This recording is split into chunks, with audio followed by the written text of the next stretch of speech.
Welcome, survivors, burnout community, and those just interested. It's Kelly Bupoltz, trainer, author, speaker, and your burnout prevention mentor. Burnout is not taboo. It's our reality in this chaotic, fast-paced world. But we're not going to let it drive the narrative to our stories. We're going to do something about it. So let's dig in.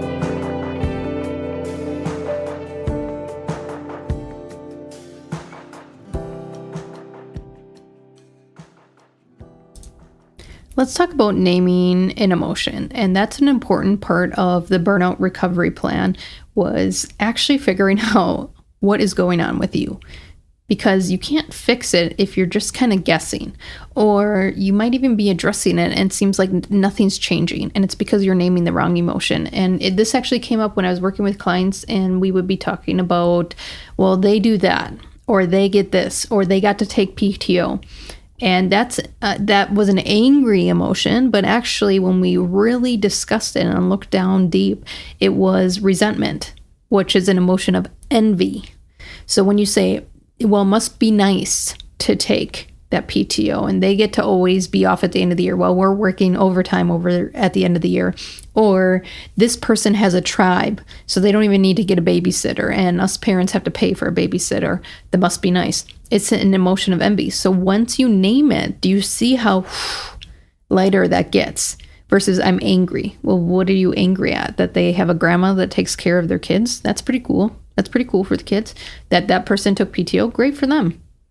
They need a reset. They've been stressed out just like you were, and they have their busy seasons too. When you reframe it to the actual emotion it is, which is envy, it means you need something. It has nothing to do with them.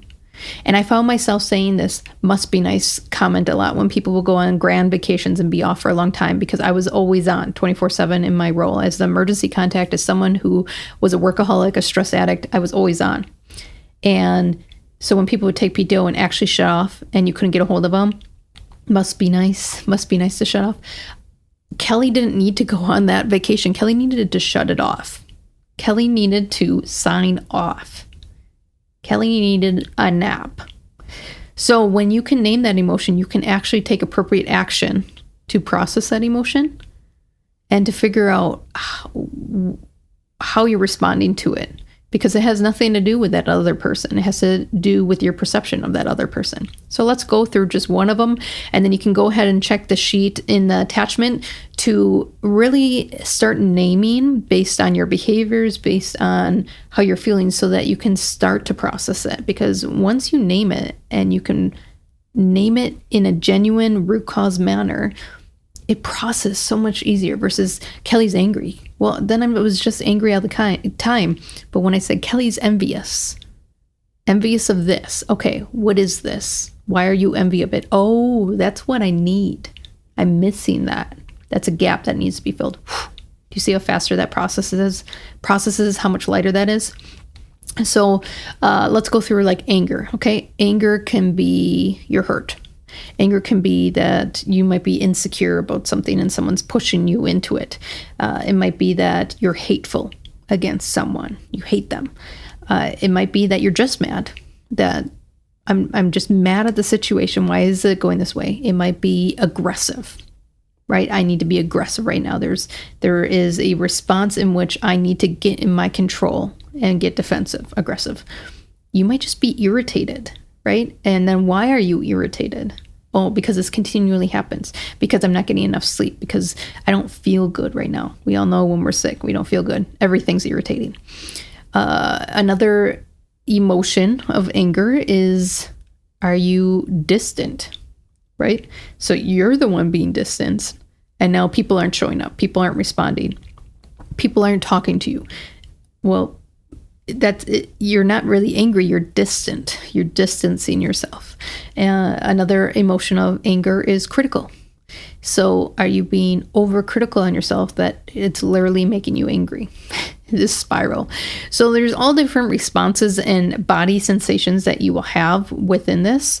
And again, I'm going to attach the sheet to this emotion identification to help you start to discover and really helpful thing that I know is not for everyone, but you have to either meditate or journal to get that out. So now that I discovered it, let's take a deep dive why it's happening. Write it out. Meditate. Get it out. I used to shove this down, shove it right down to my gut, and eventually I had physical collapse and digestive failure. So it all just sat in my gut. All this emotion that was unnamed and unprocessed. And eventually my gut shut down because of it. So when you can begin this process of naming the emotion, you start the progress of recovery.